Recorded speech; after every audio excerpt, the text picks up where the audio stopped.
Supreme court ने तहरीक इंसाफ की appeal पर तहरीरी फैसला जारी कर दिया। वज़ीर आला पंजाब के लिए दोबारा पोलिंग 22 जुलाई को 4 बजे असम्बली में होगी। वज़ारत आला के इंतखाब के लिए असम्बली का सेशन 4 बजे बुलाया जाए, ये फैसला किया गया। इजलास की सदारत डेप्यूटी स्पीकर दोस्त मोहम्मद मजारी करेंगे।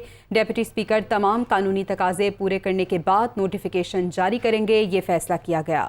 तो आपको एक बार फिर से बताते चलें कि वज़ीर आज़म शहबाज शरीफ ने पार्टी सेक्रेटेरिएट में आज इजलास तलब कर लिया है और इजलास में मरीम नवाज़ और हमज़ा शहबाज भी शरीक होंगे। इसके अलावा ख़बर ये है कि आज सुप्रीम कोर्ट ने तहरीक इंसाफ की अपील पर तहरीरी फैसला जारी कर दिया है और वज़ीर आला पंजाब के लिए दोबारा पोलिंग 22 जुलाई को 4 बजे असम्बली में होगी। सुप्रीम कोर्ट की जानिब से अपने फैसले में ये कहा गया है वज़ारत आला के इंतखाब के लिए असम्बली का सेशन 4 बजे बुलाया जाए, ये फैसला किया है। सुप्रीम कोर्ट ने आज तफसीली फैसला जारी किया गया है।